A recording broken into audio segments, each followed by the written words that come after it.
¿Cómo andan? ¿Bien? Cualquier cosa, si no se escucha, no se ve, me van avisando, ¿sí? El tema que nos toca ver hoy, acuérdense, hoy es micro, vamos a ver el tema de la parte digestiva, o sea, la farmacología digestiva.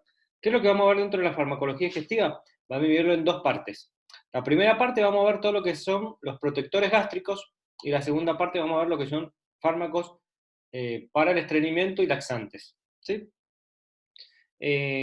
Les voy a dar una introducción, como hacemos siempre, de la fisiología, para poder enganchar ahí la farmacología, que es lo que nos interesa en esta materia. O sea que lo primero les voy a explicar un poco de fisiología de la parte digestiva, de la mucosa gástrica, y después ya arrancamos con los protectores gástricos. Y lo mismo hacemos con la segunda parte.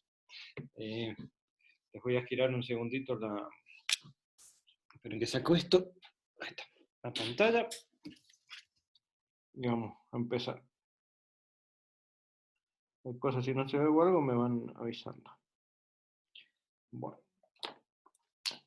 Entonces dijimos, vamos a pasar con aparato digestivo.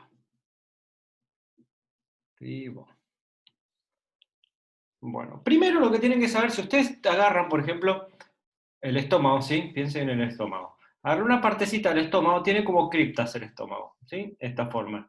Y dentro de esas criptas, ¿sí? Tiene células,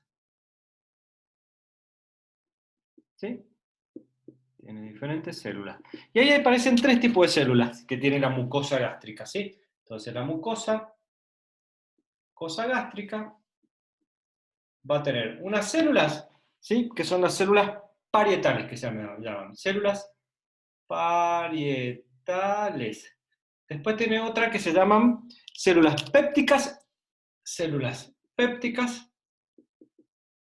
y después tenemos las células secretoras de moco, ¿sí?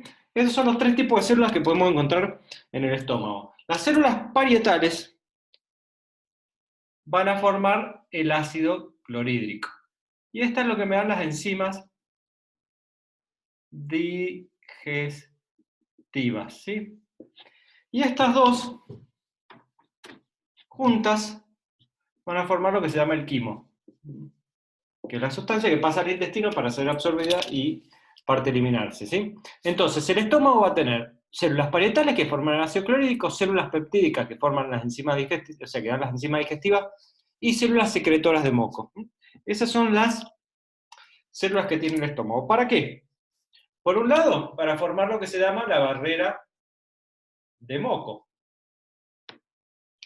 Y la barrera de moco va a estar formada por bicarbonato, me voy a explicar para qué, y moco. Y esto depende de la prostaglandina, ¿sí? PG, acá no es un 6, es una G. PG, de la prostaglandina. O sea, para que se forme el bicarbonato y el moco, tiene que intervenir la prostaglandina. ¿Y por qué es esto importante? Imagínense que tienen el estómago, ¿sí? Y el estómago produce lo que se llama ácido clorhídrico, y ahora vamos a ver qué célula es la que produce ácido clorhídrico, y cómo lo hace. Ese ácido clorhídrico, si nosotros tenemos ácido clorhídrico en la luz, ¿para qué sirve? Voy a admitir nada. ¿Para qué sirve ese ácido clorhídrico? Para digerir, ¿sí? Junto con las enzimas y formar el quimo, el alimento. Ahora, ese mismo ácido clorhídrico puede dañar a su propia mucosa. Para que eso no ocurra y que dañe su propia mucosa, ¿qué pasa? El estómago forma acá lo que se llama una barrera de moco, por un lado. Entonces, ¿qué pasa? Ese ácido clorhídrico no lo daña. Si hay más producción de ácido clorhídrico por alguna causa, que es lo que va a hacer el estómago, que es lo que va a hacer el cuerpo, va a producir también lo que se llama el bicarbonato. Entonces, el bicarbonato, una base, ¿sí? Algo alcalino con algo ácido, se neutraliza y de esa manera disminuye la cantidad de ácido clorhídrico. Entonces, con el bicarbonato y con el moco mantiene el balance para que ese ácido clorhídrico cumpla su función, pero no daña al propio estómago. Eso lo hace a través de la prostaglandina con la producción de bicarbonato y moco de la barrera de moco, ¿sí? Eso por un lado. Después tenemos lo que es la secreción de ácido clorhídrico, o sea, cómo el cuerpo produce ácido clorhídrico para este alimento. Y acá viene el otro paso.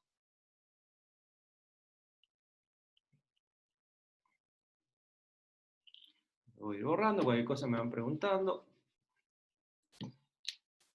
Yo tengo una célula, ¿sí? Póngale que ya le dije las células que dijimos, la secretora de moco, dijimos las peptídicas. Esta es una célula, ¿sí? Parietal del estómago. Esto que está acá es la luz. ¿Qué quiere decir? Por acá pasan los alimentos, ¿sí? Y esto que está acá es el que está en contacto, por acá pasan los vasos sanguíneos, la parte interna. Si ustedes tienen el estómago, la parte, el alimento viene así, después sigue por el intestino. La parte que da a la luz donde pasa el alimento es esta, y la parte hacia adentro, por donde pasan los vasos y los plexos, es esta que está acá, ¿sí? El estómago va a tener, por un lado, va a tener un gran receptor que se llama un receptor de histamina, o H2, ¿sí? De histamina. Y después también va a tener otros dos tipos de receptores, ¿sí? Se los voy a poner acá en chiquitito, que son el de gastrina, G de gastrina, y los M, que son los muscarínicos. ¿Y cómo funciona esto? Los de gastrina, ¿sí? Ay, les voy a admitir. Los de gastrina, si ustedes piensan que viene el alimento, ingresa el alimento al cuerpo. Una vez que el alimento ingresa al cuerpo, ¿sí? Va pasando, estimula receptores, ¿sí? En donde están el antro, ¿sí? El cardias y el píloro, ¿sí? Esos receptores que van a hacer, van a estimular una parte para cuando estén por entrar al estómago y otra al intestino, ¿sí? A una hormona que se llama gastrina. Y esta gastrina va a estimular a su vez a este receptor. Este receptor a su vez va a ser estimulado directamente por sustancias que vienen de sangre y también puede ser estimulado por el receptor muscarínico, que es el del parasimpático. ¿Vieron cuando uno, por ejemplo, produce mucha saliva? Es estimulado por el parasimpático. Póngale que usted ahora se ponen a pensar en alguna comida rica y por ahí a veces se hace el agua de la boca. Bueno, es estimulado por el parasimpático. ¿Y qué va a hacer? Todo esto va a hacer que se estimule este receptor. Y este receptor, ¿qué es lo que va a hacer? Va a producir un protón. Y ese protón, a través de una bomba que hay acá, saca el protón hacia afuera y hace que ingrese potasio a la célula, ¿sí? Un canal iónico. A través de un receptor se estimula un canal iónico. Este protón se va a unir con el ácido clorhídrico, con el cloro, perdón, que tiene una carga negativa, el protón positivo, y va a formar el ácido clorhídrico en la luz. De esa manera se produce el ácido clorhídrico en una célula parietal del estómago, ¿sí? A través directamente de la estimulación del receptor de histamina o del receptor de gastrina y muscarínico que van a estimular el receptor de histamina. Y el receptor de histamina va a producir protones que se intercambian por potasio, salen a la luz, se juntan con cloro y forman el ácido clorhídrico. De esa manera se forma el ácido clorhídrico. Entonces ya sabemos cómo se forma el ácido clorhídrico y sabemos que para protección de ese ácido clorhídrico que se forma tenemos lo que se llama la barrera de moco. Para que este ácido clorhídrico no dañe el estómago y si aumenta mucho producimos bicarbonato para tratar de neutralizarlo. Ahora, ¿qué pasa? Si por algún motivo yo tengo, póngale una balanza, se me hace un desequilibrio, o sea, tengo mayor producción de ácido clorhídrico o menor factores de protección, o sea, ¿qué quiere decir? Que yo produzco más ácido clorhídrico de lo que el cuerpo puede compensar, o disminuyo la producción de bicarbonato y de moco, voy a tener un desbalance. Y ese desbalance va a hacer que el ácido clorhídrico empiece a afectar su propia mucosa. ¿Sí? Y ahí si afecta su propia mucosa, me puede dar gastritis, me puede dar la úlcera péptica, o se puede generar lo que es la perforación. ¿Y cómo va a ser esto? Ustedes tienen el estómago, ¿sí? Bueno, no es un buen dibujo, pero bueno, póngale que imagínense que es un estómago. ¿Qué pasa? Cuando el ácido clorhídrico daña una mucosa, se produce el primer proceso que es una inflamación. La inflamación ustedes ya la vieron, ¿sí? ¿Y la inflamación qué era? Tumor, calor, dolor y rubor. O sea, una zona que se pone rojo, se hincha, ¿sí? Y aumenta de temperatura, ¿sí? En esa zona. Bueno, cuando la mucosa del estómago se inflama, es la gastritis. Toda la citis es inflamación. Entonces, la gastritis no es otra cosa que una inflamación de la mucosa del estómago. ¿Sí? Ahora, ¿qué pasa? ¿Sí? Pónganle que este está bueno, la capa muscular, todo. Pónganle que se inflamó la mucosa. Ahora, ¿qué pasa? Puede pasar que el ácido siga dañando y haga un agujerito. Entonces, ¿qué pasa? Ese agujerito, por ejemplo, llega hasta acá. Entonces, ¿ahí qué pasó? Entró a la parte muscular del estómago. Y si entra al músculo, ¿qué es lo que va a pasar? Va a empezar a sangrar. ¿Sí? Entonces esa sangre cae, se elimina y se elimina como lo que se llama melena, a través del aparato digestivo. Entonces va a tener lo que es una hemorragia digestiva. Cuando se produce una lesión en sacabocado o cuando infiltra la muscular, eso se llama úlcera péptica. ¿Sí? Ahora, si el ácido clorhídrico continúa dañando, va a generar una perforación. Y la perforación es una urgencia porque, ¿qué pasa? Todo el contenido del ácido clorhídrico va a parar a la cavidad abdominal y eso va a generar una peritonitis química. Entonces eso tiene una urgencia y hay que cerrar y suturar el agujero que se generó. Eso es una perforación. Entonces los diferentes niveles pueden ser una gastritis, una úlcera o una perforación. No es que se hace rápido, eso demora mucho tiempo. ¿Sí? Y por ahí una inflamación se cura y no necesita llegar a una úlcera y demás. Pero sepan que esos son los pasos y eso es lo que pasa entre úlcera, gastritis y perforación. Ahora yo les voy a girar un segundito. Por lo tanto, entonces, acuérdense que nosotros tenemos el estómago, en el estómago tenemos diferentes células, una que produce el moco y el bicarbonato para protegernos. ¿De qué? De la otra que produce ácido clorhídrico, es un ácido, que sirve para los alimentos. ¿Que cuándo se produce el ácido clorhídrico? Por estímulo a través de los receptores que tiene la célula, que pueden ser estímulos parasimpáticos, estímulos por los cardias y el píloro, o estímulos por ingreso de alimentos, ¿sí? Todo eso va a hacer que se produzca ácido. Ese ácido se va a mantener, ¿sí? Gracias al moco que lo protege o al bicarbonato que si aumenta mucho se produce. Ahora, si por algún motivo yo produzco más ácido de lo normal y no llego a compensarlo, ¿y en qué casos puede ser? Por ejemplo, en las de dieta. Cuando yo como mucho salsas, fritos, picantes, café, gaseosa, chocolate, mate, cualquiera de esas cosas puede hacer que yo produzca más cantidad. Pongamos el café, que yo tomo 10 tazas de café por día, 3, 4, pónganle, puede hacer que a la larga ¿sí? Produzca tanto ácido clorhídrico que no alcance a compensar y empiece a producirme una inflamación y me lleve una gastritis. También puede ser el estrés, alguna célula productora de mucho ácido clorhídrico en el estómago por algo carcinógeno o demás. Entonces, lo primero que va a hacer es producir gastritis. Lo segundo que va a hacer es perforar y llegar al músculo y producir la úlcera. Y cuando es úlcera, sangra. Y eso produce una hemorragia. Y después puede llegar a producir una perforación. Ahora, sabiendo esto, nosotros podemos darles medicamentos para evitar esto, o sea, que son los protectores gástricos. Y ahí viene la parte de la farmacología. Y ahí tenemos la ranitidina, tenemos el omeprazol, y después tenemos otro que se utiliza mucho, que es el dióxido de magnesio de aluminio, que lo conocen mucho como la milanta. Esos tres son los principales que vamos a ver y vamos a ver cómo actúan. Yo ahora les voy a explicar cómo actúan y después vamos a ir viendo fármaco por fármaco con mecanismo de acción, vía de administración y demás. ¿Sí? Voy a hacer como un cuadrito. Hasta acá vamos bien. De esta primera parte la fisiología más o menos se entiende, de cómo actúa, cómo se produce el ácido clorhídrico. ¿Quieren preguntar algo o seguimos con la parte después de los fármacos? Bien. Una sola cosa antes de explicarle cómo actúan los fármacos. No sé si ustedes por ahí, hace un tiempo, estudiando la gastritis, se vio que había una bacteria, de que lo enganchamos con micro, que se decía primero que era productora de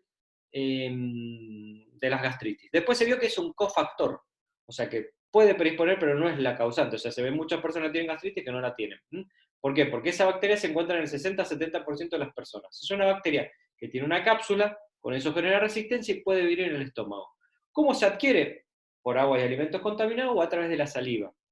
Por eso se decía que todas las personas cuando tomaban mate, si uno tenía la bacteria, todos lo iban a tener. Entonces, si uno tenía gastritis, toda la vida iba a desarrollar. Después se vio que no era así. Pero sí se puede transmitir a través de la saliva la bacteria. Esta bacteria se llama Helicobacter pylori. Y es una bacteria que sirve como cofactor de la gastritis. Por eso vamos a ver más adelante que cuando yo le hable después de la farmacología o el tratamiento, van a ver que también en muchos casos se hace tratamiento antibiótico junto con los protectores gástricos para tratar esta bacteria, por si está. Porque se sabe que en el 50% de los casos está generalmente. ¿Y cómo nosotros podemos diagnosticarla? Con una biopsia. Imagínense si van a hacer una biopsia para saber si está la bacteria, si el tratamiento es 15 días con una penicilina. Directamente, cuando hay antecedente de gastritis a repetición, se hace el tratamiento con penicilina y listo. Por lo tanto, tengan en cuenta también de esta bacteria, que puede ser un cofactor de la producción de la gastritis, el Helicobacter pylori se llama. Ahora les voy a girar. Voy borrando si quieren preguntar algo.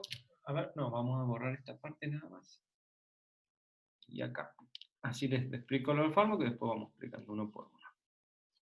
Bueno, entonces, yo les dije que teníamos un primer fármaco que se llama ranitidina.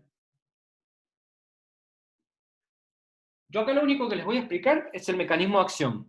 Y después vamos a hablar de los fármacos todo en general. Pero quiero que enganchemos con la fisiología del mecanismo de acción, que es lo más importante. ¿Cómo actúa la ranitidina? Es un antagonista competitivo del receptor H2 de histamina. ¿Sí? Entonces, lo que va a hacer la ranitidina es ir a este receptor que está acá y lo va a bloquear.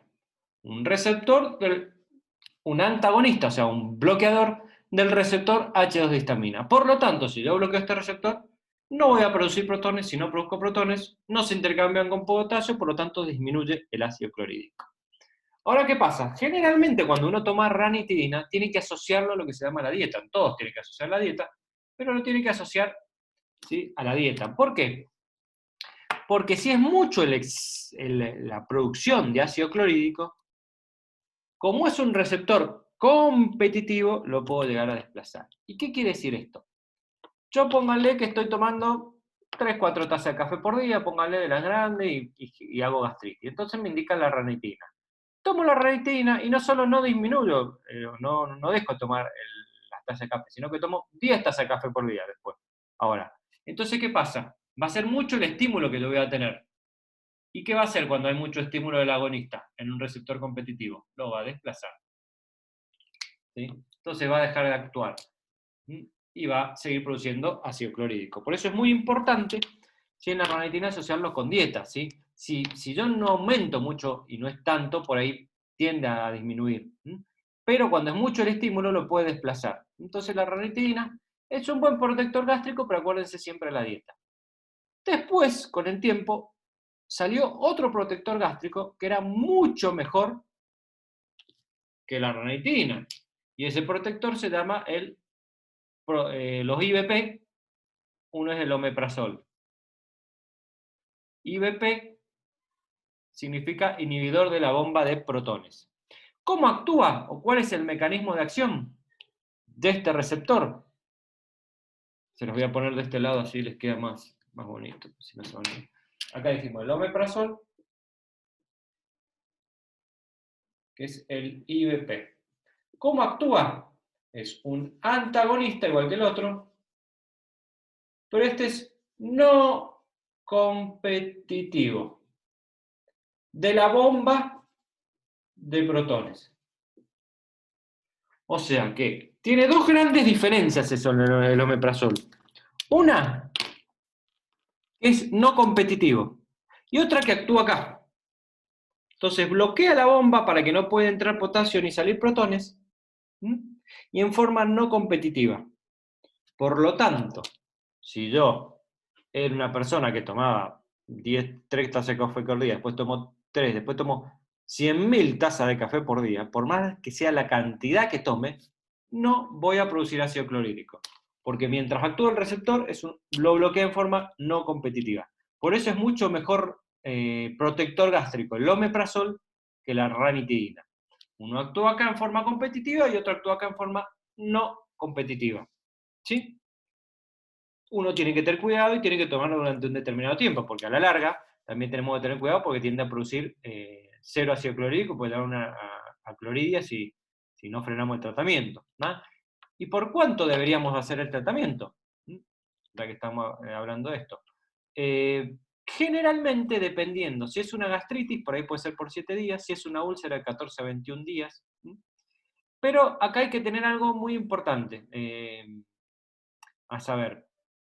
Yo con esto, ustedes fíjense, lo que estoy haciendo es quitando el ácido clorhídrico. Les voy a girar un poquitito para explicarles esto. ¿Qué quiere decir con que quito el ácido clorhídrico? Yo, por ejemplo, imagínense que tengo la mano, ¿sí? Entonces acá empiezo a raspar con un ácido en la mano. Raspo y ¿qué pasa? Primero, ¿cómo se va a ver la mano? Roja, inflamada. Como si fuera una gastritis. Imagínense que esta era mucosa. Después, ¿qué hago? Sigo, saco un pedazo. Me empieza a sangrar. Úlcera. ¿Qué es lo que yo tengo que hacer en este caso? Yo lo que voy a hacer es sacar el que me está produciendo el daño. O sea, en este caso saco la mano que me está raspando, ¿sí? ¿Para qué? Para que el cuerpo tenga su tiempo, ¿sí? Y pueda cicatrizar. Si yo acá me saco un pedazo, ¿qué pasa? Tengo que esperar unos 14, 15 días a 20 días a que se me forme la costra, ¿sí? Primero se forma como la fibrina, la costra, después se cae la costra y se sana la piel. Si es una inflamación que se pone rojo, ¿qué pasa? Tengo que esperar unos días a que se desinflame, ¿sí? Lo hace el cuerpo. Ahora, ¿qué pasa si yo tengo la inflamación? Se está mejorando y de vuelta vuelvo a raspar. Me va a volver a aparecer la inflamación. ¿Qué pasa si yo tengo formando la costra y la arranco y no dejo que se termine de cicatrizar? ¿Qué pasa? Vuelvo a sangrar. Entonces, ¿cuál es el fundamento del tratamiento? El fundamento del tratamiento de una gastritis no es curar la gastritis, es sacarle el ácido clorhídrico que le produce el daño para que el cuerpo pueda cicatrizar. O sea, le damos tiempo al cuerpo a que cicatrice. Por eso es tan importante, una vez que termino el tratamiento, que a la persona se le busque cuál fue la causa que le produjo esa gastritis y actuar sobre eso. Porque si no, ¿qué pasa? Se va a curar y a los 2 meses, 3 meses va a volver con lo mismo. Entonces, disminuir el estrés, que haga una dieta, que no coma determinados medicamentos. Por eso es tan importante esto, ejercicio, la dieta y demás. ¿Sí? Porque el tratamiento está destinado a disminuir el ácido clorhídrico, que es el que produce la lesión. Ahora, la lesión se tiene que curar, el cuerpo la tiene que curar. ¿Sí? Ese es el fundamento de estos dos medicamentos. Y yo les dije que había un tercer medicamento. Ahora les vuelvo a girar. Que es el hidróxido de magnesio, se llama hidróxido de magnesio y aluminio. Aluminio 3, magnesio 2. ¿Sí? Que el nombre se los pongo porque siempre se acuerdan con este nombre, que es la milanta. ¿Y qué es lo que va a hacer este medicamento? Ustedes fíjense que es hidróxido de magnesio y aluminio. O sea, es una base, es un alcalino. ¿Qué es lo que va a hacer? Va a cumplir la misma función que cumplía el bicarbonato. Nada más que como el bicarbonato no hace abasto, nosotros le damos como externamente otra sustancia similar. Entonces lo que va a hacer esto es ir directamente al ácido clorhídrico que se formó y disminuirlo. O sea, no me va a disminuir la producción como estos, sino que va a disminuir el ácido clorhídrico que ya se produjo, porque lo va a neutralizar. Por lo tanto, la milanta no me sirve para hacer un tratamiento de gastritis. Me sirve para disminuir los síntomas. Por eso muchas veces cuando uno tiene esos síntomas de pirosis, ardor, quemazón, ¿sí? En la zona de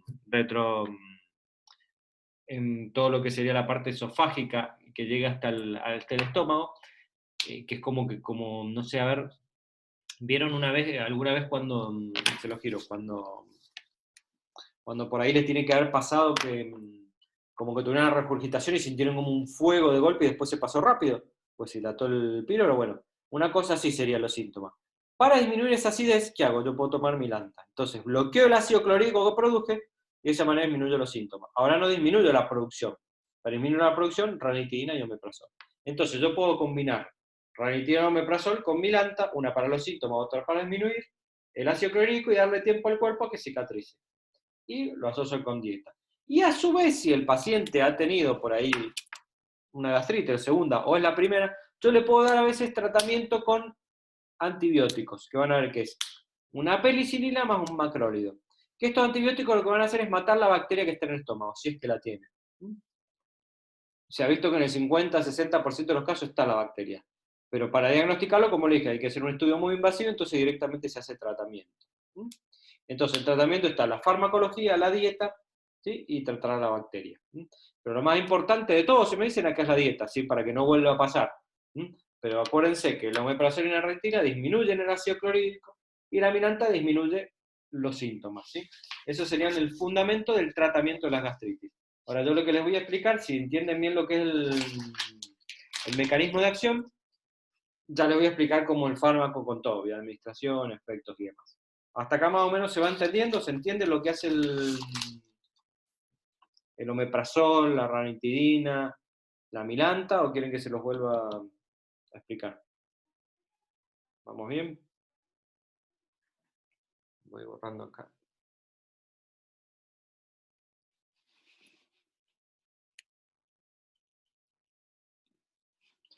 Lo que voy a hacer ahora, les voy a hacer un cuadrito con los 3 fármacos, ¿sí? Para que les quede, eso es lo que tienen que ir aprendiéndose. Pero esto es como para que lo puedan entender. Acá que no lo he puesto en... Bien. Giremos. Entonces, tenemos por un lado los IBP, inhibidor de la bomba protones, como puede ser el omeprazol, ¿sí? Bueno, vamos a poner más acá. Así queda más. Acá vamos a poner IBP. Por el otro lado tenemos la ranitidina. Y por el otro lado dijimos que tenemos la milanta. Ahora, vamos. Mecanismo de acción. ¿Sí? Antagonista. No competitivo de la bomba de protones. ¿Sí? Como explicamos recién. Bloquea la bomba de protones. Este es un antagonista competitivo del receptor H2 de histamina.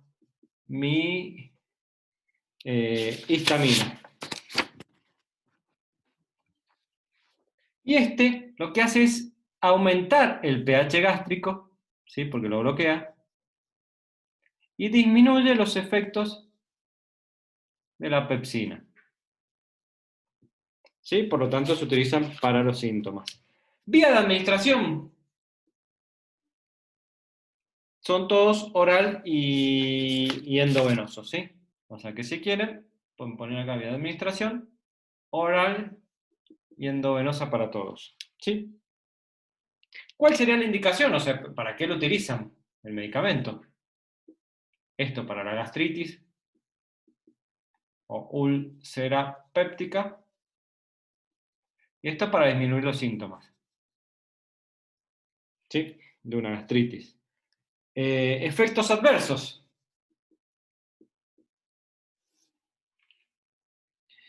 Pueden ser cefalea, gástricos, o sea, náuseas, vómitos. Y este también va a producir cefalea, puede producir a veces mareos. Ahí tienen lo más importante.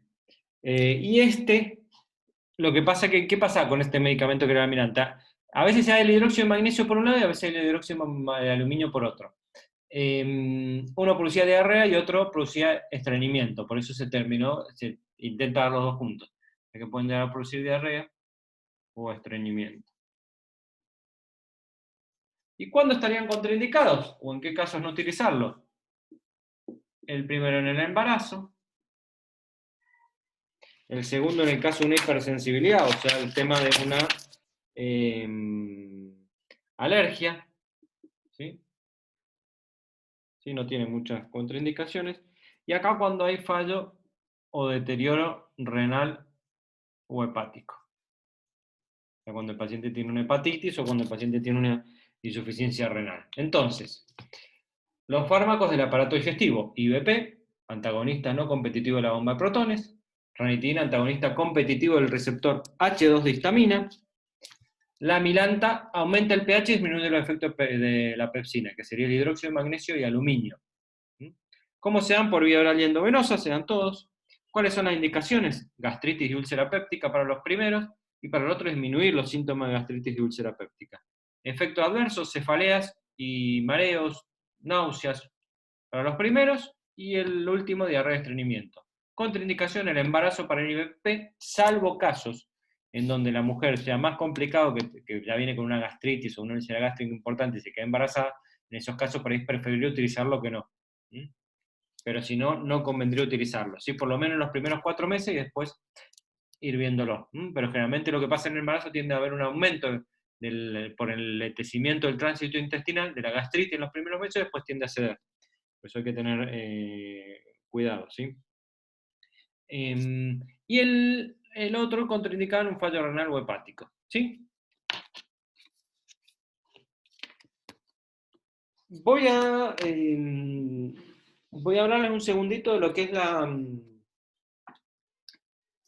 ¿cómo se llama? Otro medicamento que lo tienen ahí en el apunte, pero se los voy a mencionar nada más, para que tengan idea y les suene, pero no lo vamos a ver dentro de esta parte, que es el oxapros, que sería el misoprostol. Misoprostol es el nombre, y oxapros es o sea, misoprostol es la droga, y oxapros sería una marca comercial. ¿Por qué les menciono esto? Porque el misoprostol, oxapros, es una pastilla blanquita que tiene prostaglandina, un análogo de la prostaglandina E, y adentro tiene diclofenac. Entonces, en algunos casos se utilizaba como un protector gástrico. ¿Sí? ¿Por qué?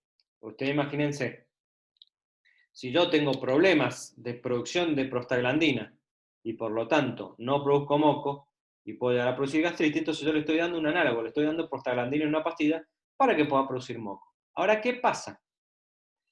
Esa pastilla, que tiene prostaglandina E, es una pastilla, y que tiene, bueno, el diclofenac para que servía como analgésico, es una pastilla que la prostaglandina E también se vio que tiene efecto y produce contracción en el músculo uterino. Por lo tanto, esa pastilla, misoprostol, se utiliza para inducir un aborto. ¿Sí? ¿Qué pasó? Esa pastilla se dejó de utilizar. ¿Sí? Por lo tanto, en una mujer en edad reproductiva no se utiliza para la parte digestiva. Por eso ni siquiera se las explico, porque la van a ver a punto, pero no la damos. ¿Sí? ¿Por qué? Porque si hay riesgo, porque en edad reproductiva que esté embarazada, ¿sí? Eso le puede generar contracción a nivel del útero. Entonces, ¿qué pasa? Una pastilla que se empezó a utilizar en forma de farmacia, venta ilegal y demás. Hoy por hoy es una pastilla, bueno, todo lo que saben de la pastilla del aborto, bueno, viene todo, es esta pastilla que se utiliza, que es la misma pastilla, pero en vez de tomarla por boca, a veces la pueden tomar por boca o a veces la colocaban por vía vaginal y producían la pérdida. Hoy por hoy, ¿cómo se manejan con esta droga y otro tipo de drogas? Que por ahí también eso es lo que les quería explicar. Hay drogas que generalmente, ¿qué pasa? Del laboratorio a la farmacia, a la distribuidora, a la farmacia al público. Entonces, ¿qué pasaba antes? Las farmacias las tenían y por ahí venían, te la cobraban, ponerle lo que salía un paquete, te cobraban una, y así hacían el negocio y se vendían. Entonces, hoy por hoy, está dentro de las drogas que solamente son de ventas directas. ¿Qué quiere decir? El laboratorio solamente la puede vender a los hospitales o clínicas, bajo receta archivada. O sea, la clínica dice, necesito tantas pastillas por tal motivo, y después se tiene que ir diciendo en qué paciente se va a utilizar y para qué, porque tiene ciertas indicaciones las pastillas, ¿sí? Y así se va vendiendo, y no de venta al público para evitar todos los otros riesgos. Pero cuando lo lean es esta pastilla, que antes se utilizaba como protector porque mejoraba la capa de moco, pero en la mujer en edad reproductiva también genera las contracciones, ¿sí? Que es el misoprostol. Se lo digo porque lo van a ver por ahí en los apuntes, en los resúmenes que yo se los di, pero sáquenla porque no es una medicación que se utilice a nivel digestivo, salvo en algunos casos en hombres, pero si no, no. Hay otros mejores medicamentos, ¿sí? Esto sería la primera parte, que sería la parte dentro digestivo, de la parte del estómago, de lo que son gastritis y úlceras digestivas. Ahora nos falta la segunda parte, que es toda la parte del intestino. de los laxantes y los medicamentos, o sea, los medicamentos para estimular el movimiento y para inhibir el movimiento intestinal. De esta primera parte, ¿quieren preguntar algo? ¿Tienen alguna consulta, duda? Me pueden hacer por audio, por chat, como quieran. Lo voy borrando el pizarro.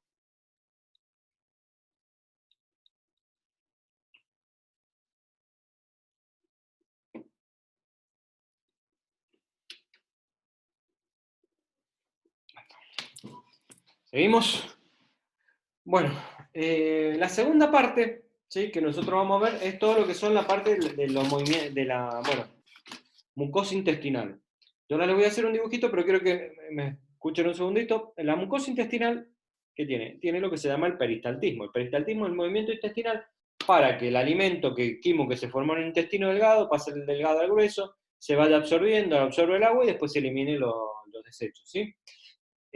Para eso, ese movimiento intestinal, el músculo tiene que activarse. ¿Y de qué manera se activa? Tiene una manera intrínseca y otra extrínseca. ¿Qué quiere decir? En el mismo intestino hay plexos nerviosos que estimulan el movimiento de la pared del intestino. Y a nivel cerebral, a través de otros estímulos, se pueden estimular indirectamente. Y en forma hormonal. De esas tres maneras, yo puedo hacer que se estimule o que se frene el movimiento intestinal. Que lo hace fisiológicamente el cuerpo cuando hay alimento o cuando no hay alimento. Ahora, sobre eso nosotros vamos a trabajar y podemos darle medicamentos que estimulen o que inhiban los plexos en diferentes maneras, que es lo que son los laxantes y lo que son el estreñimiento. Arrancamos con la fisiología y después les paso a dar los medicamentos, ¿sí? Voy a girar.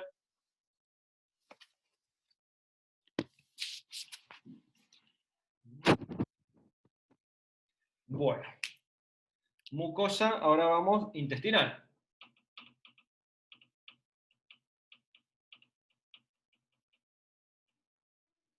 Bueno, dentro de la mucosa intestinal, ¿sí?, imagínense ustedes que tienen... Bueno, me salió el círculo medio. Si yo les hago, por ejemplo, un intestino, ¿sí?, si yo tomo así, en esta forma, lo van a ver así, o sea, la luz, esta que está acá, es esta que está acá, ¿sí? ¿Por qué? Porque el intestino, si ustedes toman esta capa, tiene músculo, y tiene dos capas musculares, una circular, ¿sí?, y una longitudinal. ¿Sí? ¿Qué quiere decir? Las fibras del muscular del intestino, unas van enrodadas como círculo y otras van alargadas, ¿sí? ¿Por qué les digo esto? Porque van a ver que va a haber dos tipos de plexos que se van a encontrar ahí, o plexos nerviosos, un plexo acá y otro plexo acá. ¿Y esos plexos cómo se van a llamar? Se van a llamar plexo mientérico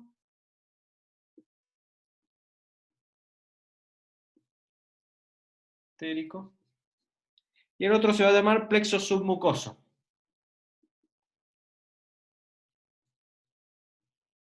¿Sí? Dos plexos dentro del intestino. A su vez, externamente, va a haber un sistema, ¿sí?, que se llama sistema simpático y parasimpático, que va a estimular también esos plexos, ¿sí? Y a su vez va a haber hormonas como la gastrina, que fue la que dijimos recién, gastrina, la secretina, que también puedan estimular ese plexo, ¿sí? ¿Cómo lo hacen o de qué manera? Entonces, si ustedes me dicen de qué manera se puede estimular el plexo mucoso, a través de la parte intrínseca, que lo van a ver como intrínseco. ¿Intrínseco por qué? Porque está dentro del intestino. ¿Cuáles son? El plexo mientérico y el plexo submucoso, ¿sí? Después va a haber una parte extrínseca. ¿Cuál va a ser? El sistema simpático y parasimpático, ¿sí? Y después va a haber una tercera parte que es el hormonal. ¿Qué son estas hormonas, sí?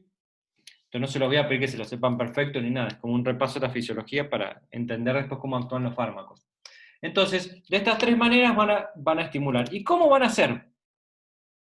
Ustedes imagínense, nosotros tenemos los plexos, y el plexo, ¿qué es lo que hace? El plexo detecta distensión y volumen. O sea, ¿qué quiere decir? Si yo por algún momento tengo distendido el intestino, ¿sí?, Ustedes imagínense que el intestino, ¿qué pasa? Cuando ingresa el alimento, se distiende, ¿sí? Porque tiene que estar el alimento acá. Esa distensión, ¿qué va a hacer? Va a estimular los plexos, ¿para qué? Para que aumente el peristaltismo. O sea, como que detecta que hay alimento y aumenta para tratar de eliminarlo, ¿sí? Y si no hay nada, está más chiquito, entonces de esa manera no se estimula el plexo. De esa es una manera en donde lo pueden llegar a estimular. Otra manera es a través del sistema simpático y parasimpático. El que estimula es el parasimpático, ¿sí? El parasimpático inhibe todos los órganos menos el digestivo, porque es el simpático el que nos prepara para el alerta, y el parasimpático el que uno está tranquilo. Entonces, si ustedes piensen, ¿qué es lo que se dice normalmente cuando uno termina de comer, cuando tiene que hacer la digestión? Se tiene que quedar quieto, sin hacer ningún ejercicio, ¿sí? Para hacer la digestión. ¿Por qué? Porque así se activa el parasimpático y estimula más el proceso digestivo. Y después puede haber hormonas como la gastrina, la secretina, que ante esos aumentos de disminución del cardio y del píloro, estimulan también el peristaltismo, estimulándolo o inhibiéndolo, ¿sí? De estas tres maneras nosotros podemos hacer que el peristaltismo aumente o disminuya. Lo voy a girar un segundito. ¿Sí? Entonces, cuando nosotros tenemos alimento, va pasando el alimento, hormonalmente va estimulando, ¿sí? O pasa por el cardio y el píloro, se dilata, va estimulando para que se prepare el intestino y aumente el peristaltismo. Si se distiende el intestino porque ingresa alimento, va a estimular, ¿sí? Si estamos descansados o en reposo, ¿sí? Y se estimuló el parasimpático cuando uno comió por la secreción salival, ¿sí? Porque el parasimpático para digerir mejor el alimento, a su vez va a hacer que se prepare para el movimiento intestinal. Entonces, de todas esas maneras, vamos a hacer que se aumente el movimiento. Al revés, si el intestino está vacío, si no se estimulan las hormonas por dilatación del cardio del píloro, o está activado el sistema simpático, pues estamos ante una actividad o, algo, o atentos a algo, se inhibe todo el peristaltismo. Esto es lo que sería fisiológicamente normal. De ahí que nosotros vamos a sacar cómo actúan los medicamentos. Y ahí vamos a tener los laxantes y los medicamentos para el estreñimiento. Dentro de los laxantes tenemos 4 tipos de laxantes, ¿sí? Que son los que les voy a explicar. Ahora, son los de la vaselina, que sería parafina líquida, que es el más suavizante. Tenemos los osmóticos, ¿sí? Como el lactulón. Tenemos el picosulfato o el TDSEM, que es otro, y los otros que se estimulan por elementos sólidos, ¿sí? Y después tenemos los de estreñimiento. Solamente por ahora quiero decir más o menos la fisiología se entiende. Y ahora vamos a incorporarle los fármacos. Acuérdense, hay 3 maneras de estimular o inhibir el intestino.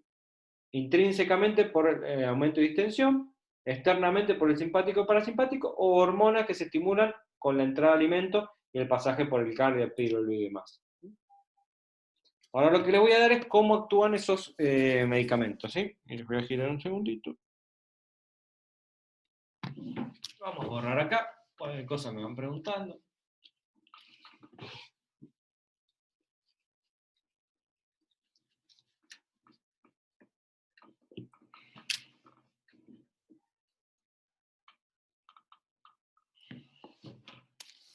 Bueno, entonces vamos a empezar con...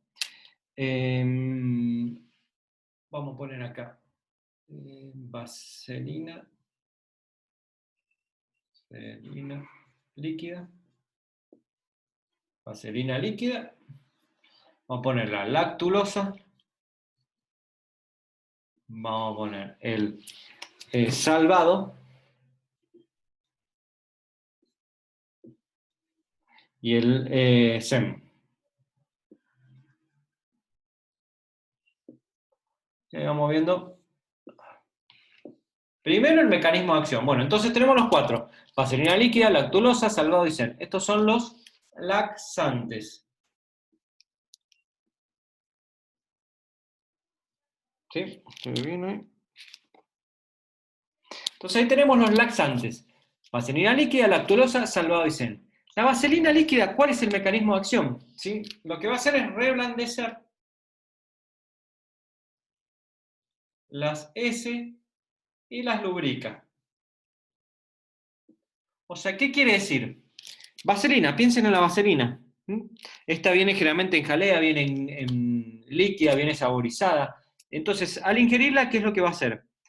Si usted se coloca una vaselina o algo, ¿qué pasa? ¿Sí? La vaselina, ¿qué hace? Lubrica una zona y la hace más, bueno, más lubricada. Imagínense que ustedes la tragan y va al intestino, ¿sí? Entonces el intestino, ¿qué va a hacer? Las paredes del intestino van a estar lubricadas por la vaselina. Y a su vez, la materia fecal va a estar más reblandecida, porque va a absorber esa vaselina. Entonces lo que va a hacer esto es que sea más fácil expulsar va a hacer que aumente el volumen, de esa manera estimula el peristaltismo y va a hacer que sea más fácil de eliminarla, porque va a pasar más fácil, no hay una resequedad en las paredes, sino está lubricada por la vaselina. Esto es generalmente un producto más que nada natural, o el más inocuo de todos. Muchas veces se utiliza, por ejemplo, en la resequedad que se produce en los embarazos, durante el embarazo, después se suspende. O en determinadas situaciones donde yo por ahí lo tengo que tomar más continuo, o sea, tiene que ser un tratamiento más prolongado, en donde esto es lo más inocuo que hay, ¿sí? o lo más sano que hay. Entonces, ¿qué es lo que va a hacer? Es lubricar y reblandecer las heces. O sea, lo que actúa es la vaselina. Después tenemos otro, como por ejemplo el salvado. El salvado, ¿qué es lo que va a hacer? Va a aumentar los sólidos en el intestino.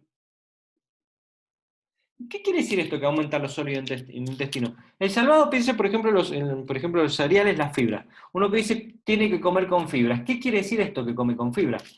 Que cuando uno come con fibras, lo que va a hacer es, la fibra es absorber más cantidad, o sea, retener más cantidad de grasas en el intestino. ¿Sí? Por eso, el salvado, en este caso como medicamento, va a retener más cantidad de grasa y sólido en el intestino. Entonces, si el intestino no va a absorber tanto, va a tener más cantidad acá, va a distender el intestino y de esa manera va a aumentar el peristaltismo, por una distensión, ¿sí? Por aumento de sólido en el intestino, ¿sí? Que es lo que hacen la fibra, que dice que coma con mucha fibra, lo que hacen los cereales, lo que hacen las cosas que produzcan como el salvado, aumento de sólidos en el intestino. Entonces, de esa manera aumenta la materia fecal, aumenta el volumen, se distiende el intestino y produce un aumento del peristaltismo. La lactulosa hace exactamente lo mismo, pero lo que va a hacer es aumentar los líquidos en el intestino. Este es el que generalmente se utiliza para preparar, por ejemplo, un paciente cuando se va a hacer operar el intestino, que se le da como un lactulosa para limpiar el intestino cuando se va a hacer algún estudio. Bueno, ¿qué consecuencia tiene esto? ¿Qué es lo que pasa? Acá va a aumentar el líquido, o sea, no va a hacer que se absorbe tanto líquido, entonces va a haber mucho líquido en el intestino. Va a distender y se va a producir la expulsión. Pero ¿qué pasa acá? Cuando uno expulsa, va a expulsar mucho líquido. Entonces es como si tuviera una diarrea. Entonces son esos laxantes cuando uno lo tome y va de golpe de cuerpo, pero es como si tuviera diarrea, que en realidad no es diarrea, o sea, lo que está haciendo es eliminando todo el líquido que tenía, ¿sí? Porque se retuvo y no se absorbió. Eso es lo que daría la lactulosa. Y el picosulfato de SEM o el SEM, que vienen por ahí té, que vienen con SEM, es como una semilla, lo que va a hacer es actuar directamente sobre los plexos intrínsecos. Intrínseco. Entonces, al actuar sobre el plexo intrínseco, lo que va a hacer es estimular el plexo para que produzca aumento del peristaltismo, ¿sí? De esa manera actuaría el SEM. Actúa directamente sobre esos nervios entéricos. Esos serían los mecanismos de acción. Entonces, ¿qué hace? Uno, reblandece. Los otros dos aumentan el volumen del intestino para que se distienda el intestino y aumente el peristaltismo por los plexos que tiene. Y otro directamente estimula el plexo. De esa manera sería el mecanismo de acción de los laxantes. ¿Cuál es la vía de administración?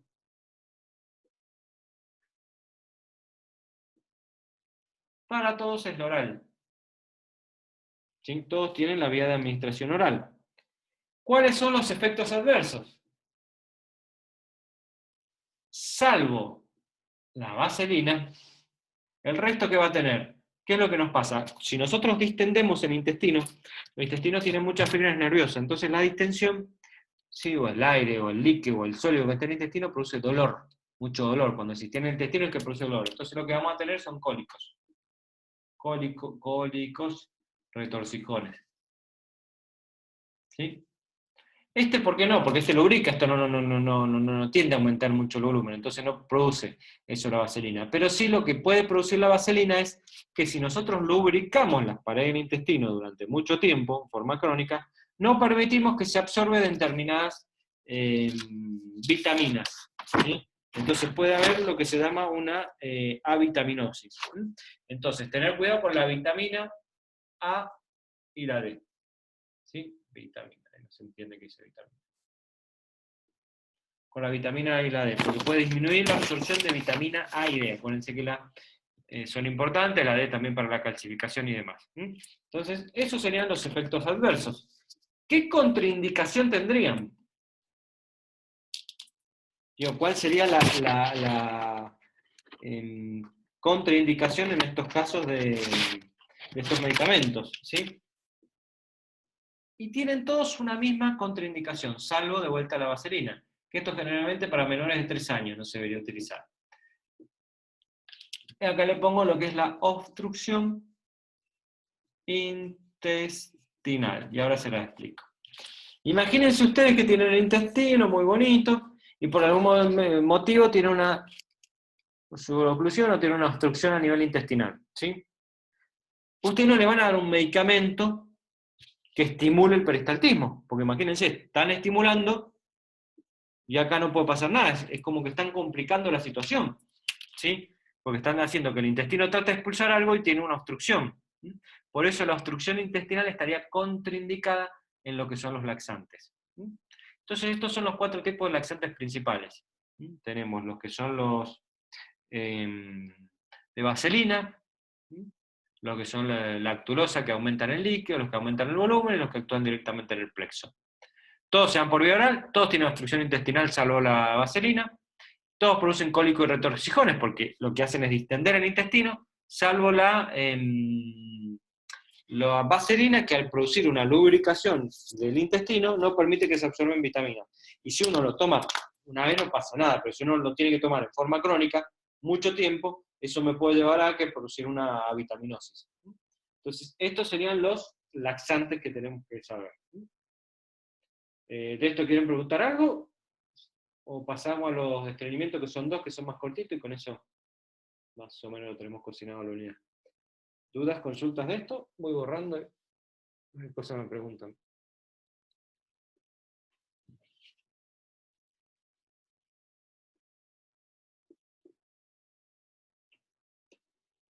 Bueno. Seguimos entonces. Vamos con los... acá al revés. ¿Sí? Hay en algunas situaciones donde nosotros, el paciente, ¿qué es lo primero que quiero que sepan? Está con con diarrea. La diarrea es un mecanismo de defensa. ¿Cuál sería? La contraindicación de la vaselina sería en menores de 2-3 años. Ahí estaría contraindicada la vaselina.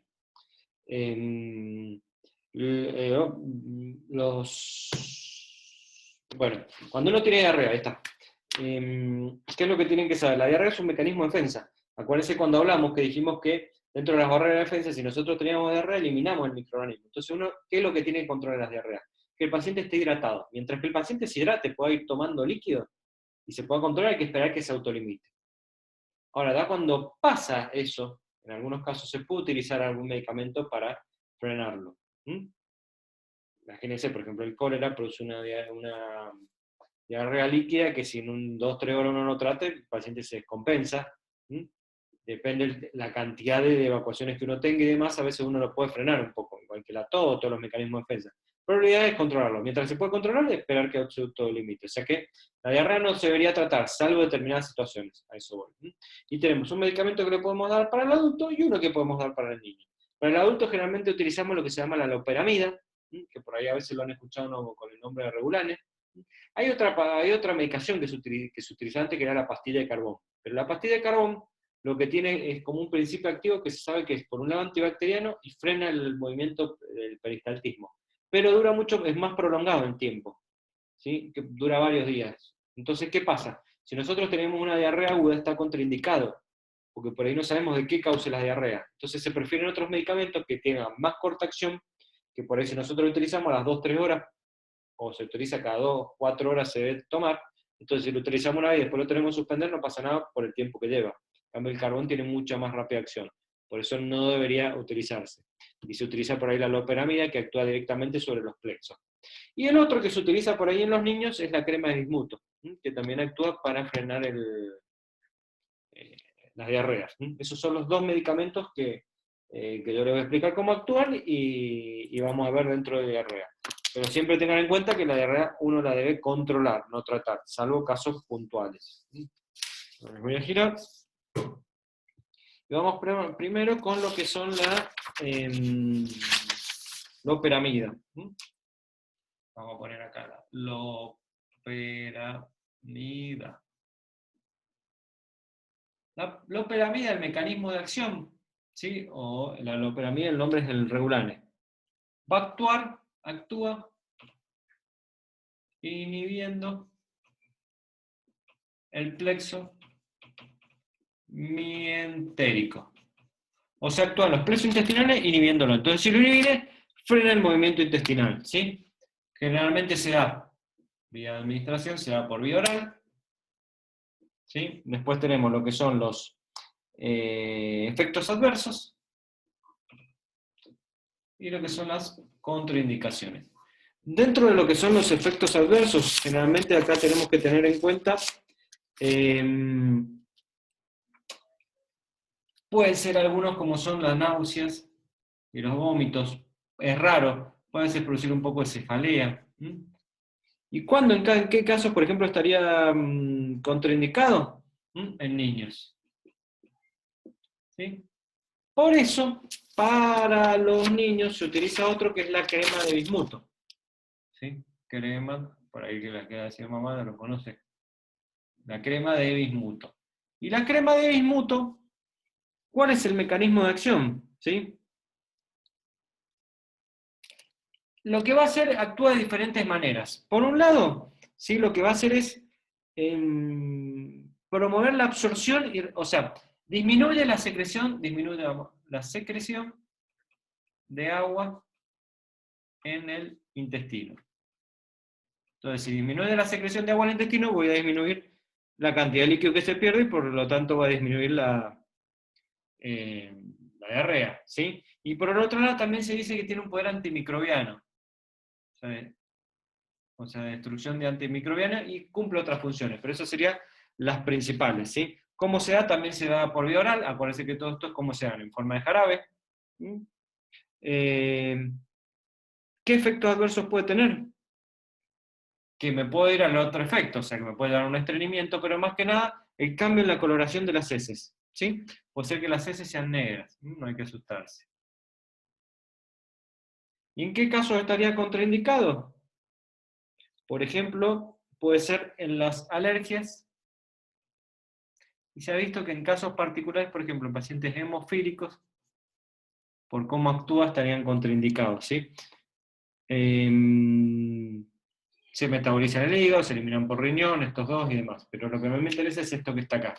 Entonces, fíjense, ¿cómo actúan? Uno en el plexo, inhibiendo los movimientos, y otro disminuyendo la eliminación de agua. Entonces, de las dos maneras, de una manera o de otra, elimino algo que tenga menos producción de, perdón, menos disminuye la diarrea. ¿Cómo se da? En forma de jarabe, igual que los otros, oral. Generalmente este tiende a producir por ahí náuseas, vómitos, cefalea, y lo otro como efecto adverso que puede poner la materia, cambiar el color de la materia fecal. Este en contraindicado en niños y el otro generalmente es en el que sea alérgico a la crema de bismuto, por ejemplo.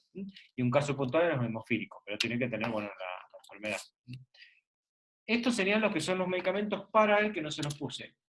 Se los pongo acá abajo. Estreñimiento. ¿Sí? Yo a veces siempre les pido a veces en los medicamentos que me digan también la indicación. Por ejemplo, ¿cuál sería la indicación de estos medicamentos? Para el estreñimiento. O sea, ¿para qué uno lo da? A eso se refiere la indicación de los medicamentos. ¿Sí?